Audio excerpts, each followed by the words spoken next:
नमो भगवते वासुदेवाय नमः।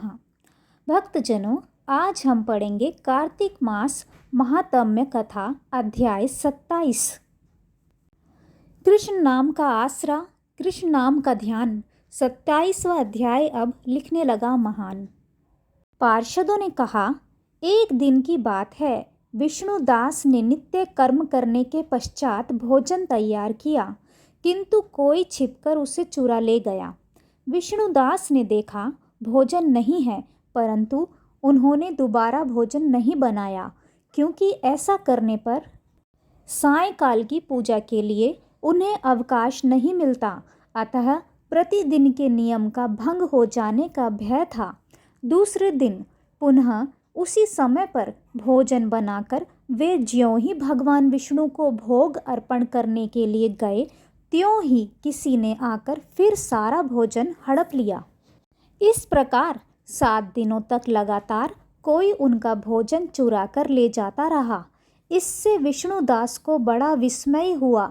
वे मन ही मन इस प्रकार विचार करने लगे, अहो, कौन प्रतिदिन आकर मेरी रसोई चुरा ले जाता है।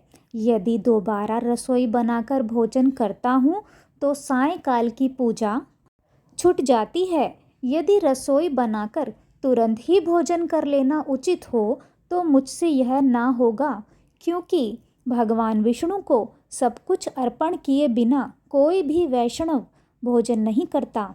आज उपवास करते मुझे 7 दिन हो गए। इस प्रकार मैं व्रत में कब तक स्थिर रह सकता हूँ। अच्छा, आज मैं रसोई की भलीभांति रक्षा करूँगा। ऐसा निश्चय करके भोजन बनाने के पश्चात वे वहीं कहीं छिपकर खड़े हो गए। इतने में ही उन्हें एक चांडाल दिखाई दिया, जो रसोई का अन्न हरकर जाने के लिए तैयार खड़ा था। भूख के मारे उसका सारा शरीर दुर्बल हो गया था। मुख पर दीनता छा रही थी।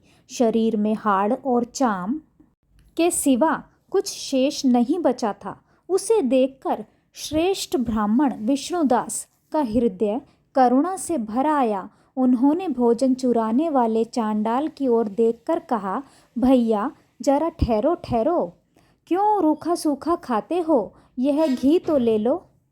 इस प्रकार कहते हुए विप्रवर विष्णुदास को आते देख वज चांडाल भय के मारे बड़े वेग से भागा और कुछ ही दूरी पर मूर्छित होकर गिर पड़ा।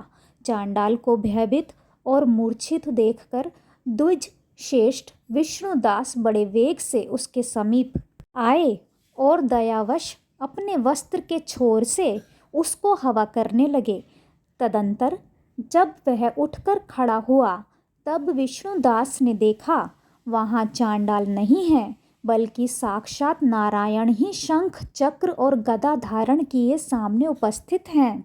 अपने प्रभु को प्रत्यक्ष देखकर विष्णुदास सात्विक भावों के वशीभूत हो गए। वे स्तुति और नमस्कार करने में भी समर्थ न हो सके।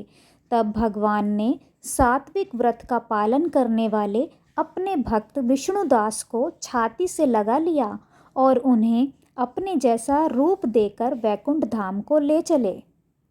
उस समय यज्ञ में दीक्षित हुए राजा चोल ने देखा विष्णुदास एक श्रेष्ठ विमान पर बैठकर भगवान विष्णु के समीप जा रहे हैं। विष्णुदास को वैकुंठ धाम में जाते देख राजा ने शीघ्र ही अपने गुरु महर्षि मृदुल को बुलाया और इस प्रकार कहना आरंभ किया, जिसके साथ स्पर्धा करके मैंने इस यज्ञ दान आदि कर्म का अनुष्ठान किया है, वह ब्राह्मण आज भगवान विष्णु का रूप धारण करके मुझसे पहले ही वैकुंठ धाम को जा रहा है।